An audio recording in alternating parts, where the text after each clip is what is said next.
All right, now we're going to perform the first step of any color correction workflow, and that is to adjust tonality. So go to Working Files, Projects, and then open up 1104 Adjusting Tonality.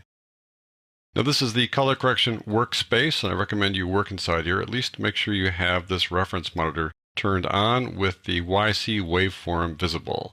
Let's just take a look at the 4 clips we have here. This first one is provided by Digital Juice, and if you look over here at the waveform, you see that it is perfectly exposed. It goes from 0 to 100, a full dynamic range. So there's really no fixing needed here, but we might want to just touch it up a little bit by giving it just a little bit more contrast. Moving down the line a bit here, we've got this clip that is seriously overexposed. You can see there's nothing down here, no blacks down here at all, nothing in the deep shade. Just kind of this dull gray look here where it should be darker. Then up here, it's a little bit too bright. No detail there in those top bright areas between 100 and 110. So we need to bring this guy down to fix it. Moving on down the line here, we have a clip that is seriously underexposed. See all this black area down here? All that black area is solid black. There's just no detail there at all. You can spot that there. You can't see any detail there. And we have no highlights either. So we need to lift this up and then expand it a bit to get some highlights. This last clip has a wide dynamic range, which would be unusual for any kind of shot that you would make with a typical camcorder, but there it is. It goes from less than 0, which means you have some areas here that are black and have no detail. And it goes above 100, so we've got some highlighted areas that have no detail either. So we need to bring the highlights down and the blacks up, and then perhaps adjust the contrast. Before we start doing this, I want to show you why we're not working with the fast color corrector to take care of all of the tonality fixes. Let me go back to the beginning here and go over to the clip that is kind of underexposed, this third one here. There you go. It's the underexposed clips that cause problems for the fast color corrector and the 3-way color corrector. Let me show you what I mean. I've got that clip selected. I go to Effects, go down to my color correction group here, and double click on the fast color corrector. Well, that adds it to this clip. I just need to go to the Effect Controls panel, and there it is. And the fast color corrector and the 3-way color corrector both have these levels style controls. If you've worked with Photoshop, you've seen a levels effect where you've got these sliders plus a histogram here. You don't need a histogram here, you got a better thing. You've got this lovely YC waveform display. So when you have an underexposed clip like this, you need to lift the blacks. You need to lift the shadows to get them up here where you can see some details starting to show up. So to lift things that are too dark, you need to change the output. When something is too dark or too bright, you adjust the output. So we're taking the output up a little bit to raise that up to about 0, so you can begin to see some details in the darkest areas. You can't repair all clips like this. The detail won't necessarily show up there, but you can be absolutely certain there'll be no detail if it's down below 0. Okay, now we need to lift the highlights. When you're working with the dark areas and they're above 0, then you need to use the input. And you're working with bright areas that are below 100, you also adjust the input. So we need to lift the input here to bring those highlights up a bit, something like that. And when we start doing that, we begin pushing the blacks back down a bit. So let's adjust the output just a touch there to get them just a touch through that little 0 IRE line. Okay, now we're effectively done here, but if we want to adjust the midtones, maybe adjust the contrast a little bit, this is where problems arise in these levels style controls in the fast color corrector and the 3-way color corrector. I'm going to move this gray level slider, sometimes called gamma or midtones, and once I start moving it, watch what happens over here inside the YC waveform monitor. You're going to see this trace. The green area is called a trace. And the trace is going to suddenly jump up to the output level. So let me just move it a little bit. Here we go. And bam, it jumps up. And that's not good. What's happening here is all along the bottom here, those blacks have all been smashed in the one small little area, which is not good. You want to have some kind of distribution here. Let me just move that down now. I'm going to take the output down to bring them down. But you see it's a line there in the bottom? That means all the blacks have been shoved into that one little line. And they're just black, black, black. No matter where you put them, they're just going to be dark. And that's not a good thing. You don't want to smash everything in the one little line like that. And that's a problem when you've got underexposed clips working with these levels style controls in the fast color corrector and the 3-way color corrector. It's just one of those little anomalies that makes me think that it would be best to work with the Luma curve, which doesn't do this. Also, I like that we're going to work with the Luma curve because it works differently than these sliders. So I think you can see how the sliders work, but now we're going to shift over to the Luma curve. So let me go up here and delete this effect. Click on Fast Color Corrector plus Delete, and it's gone, and we'll revisit this clip a little bit later. Let me go back to the first clip, pressing the Home key, slide it a bit so you can see what we're looking at here. As I mentioned, this clip doesn't need any fixing, but let's adjust the contrast just a little bit. So I'm going to select it to make it active, go to Effects, go down here to Luma Curve, and double-click on Luma Curve, and that adds it to the clip. Go back to Effect Controls, and there it is, this little graph here.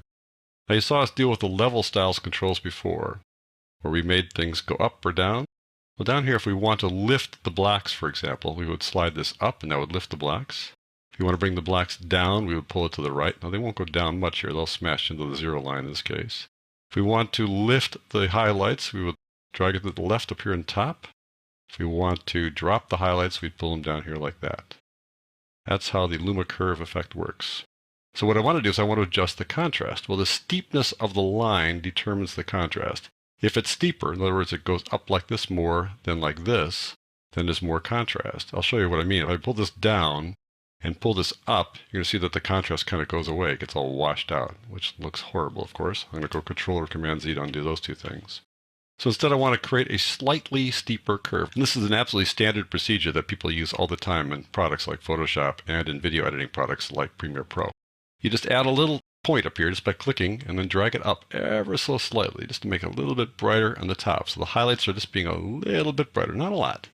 Then you add a point down here in the bottom to make the blacks, the dark areas, the shadows, just a little bit darker. And now you see the curve is a little bit steeper like this, and the contrast is increased. It makes the clip look a little richer.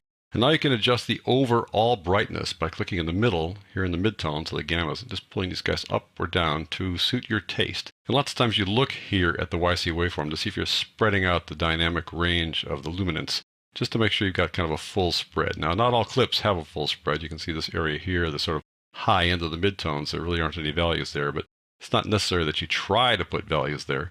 Nevertheless, that's kind of the goal, depending on the shot you've got. So that is the way you can add a little bit of contrast. Just lift the highlights, drop the shadows, and maybe adjust the midtones if necessary. All right, let's move on to the next clip. Next clip is seriously underexposed. Let's look at that. I'll click on it to make it selected or make it active.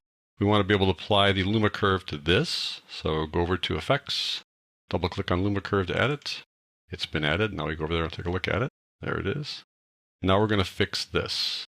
The general workflow when you're dealing with luminosity is to deal with the blacks first, the shadows. So you need to pull the shadows down to 0. Pull the shadows down in the Luma curve, you need to slide the Luma curve down to the bottom to the right. If you think that this way is up, then the right must be down. So I'm going to pull it to the right and watch those guys go down inside the YC waveform. We're bringing it down to 0. The lowest part just touches the 0 line. Now we need to drop the highlights down to the 100 line. Well, if you look at the highlights up here, left is up, and down is, well, down, right? So we'll pull this thing down a little bit to the 100 line. The highlights just touching the 100 line there, right along there, 100 IRE. And now we're set. We can adjust the contrast if we want. So you can add a little point here, lift it up ever so slightly. Add a point here and bring it down ever so slightly. And if you want to adjust the overall brightness, the contrast here in the middle, you can pull this up or down depending on your taste as you try to spread out the trace here in the YC waveform. All right, that's that one. Let's move on down the line to the underexposed clip. You can tell it's underexposed by looking at the YC waveform, seeing that you've got all kinds of stuff here below the 0 line. All that black area there is solid black. There's no detail at all. I'll show you that by zooming in on it, going, let's say, 200%, scrolling out up to the shadows there, maybe even going farther to 400%.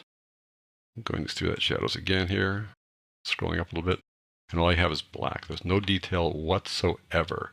I'm going to try to see if I can fix that a little bit. So I'm going to click on this clip to select it, go over to the effects, double click on Luma curve. We've added Luma curve to this clip now. Go to effect controls. And let's just see if we can add a little bit of detail. Now, when it's that horribly underexposed, there may be no detail to reveal, but we'll get some back, I think. So use the Luma curve here to lift up the blacks like that until you get to the 0 line. Now notice when I lifted the shadows, it did get a little more detail there. I'll go Control Command Z. Pretty much black there now. I'm going to lift it up and suddenly some details will appear. So there are some details there in the black that we've now revealed by lifting this up. And if you looked at the level styles control and didn't think they were that intuitive, here, this is very intuitive. Either you can lift things up from the bottom, drop things from the top, or lift them at the top, or drop them at the bottom. And you can see that kind of intuitively here in the graph. Let me go back to Fit. There you go. And now let's deal with the highlights, the top end. We need to lift the highlights. So up here at the top, obviously if we pull it down, it would be the wrong direction. So left is up in this case. Lifting the highlights, getting off to about 100, and you begin to see little traces touching the 100 line there. But those guys are not so big that they're going to be blowing things out. And there's probably not much detail in there anyways because it's such a small object that's illuminated here. The bright spots are probably the shorts and maybe that little pull back there. So we can lift it up a little bit more just so we get enough touching the 100 line to spread out the display here a bit. And now we can adjust the contrast again. You click here, lift it up just a little bit, click here, drag it down a little bit. Let's say you add a point here and you drag it and you go, you know, I really didn't need to put that thing there. It really is unnecessary. The way you get rid of a point here is just by grabbing it and pulling it to the left all the way, or pulling it to the right all the way, or lifting it all the way to the top. That's how you get rid of one of those guys. Okay? So you can put this thing on here and lift it up a little bit, or pull it down a little bit, depending on what we think is right. I think pulling it left, lifting it a bit is probably better. All right, let's move on to the last clip. This clip has a wide dynamic range. Goes from deep, deep blacks, where there's no detail at all right there, probably right there inside the trees. This little spot here on the right corresponds to that spot on the right. And then the highlights are too bright here again. The shorts there probably are too bright white, and that post back there, and maybe this little part of the sign is showing up over here. You see those little highlights there? Too darn bright. So we need to fix this. I click on the clip to make it active or selected. Go over to Effects. Double click on Luma Curve. There we go. We've now added it to that clip. Go back to Effect Controls. There it is. So the work order here is deal with the black areas, the shadows first, and then worry about the highlights second. So we're going to lift the shadows a bit, lift the blacks, get them up to 100 IRE. See how simple this is, folks? You see how easy it is to work with the scopes now to make this thing look just right.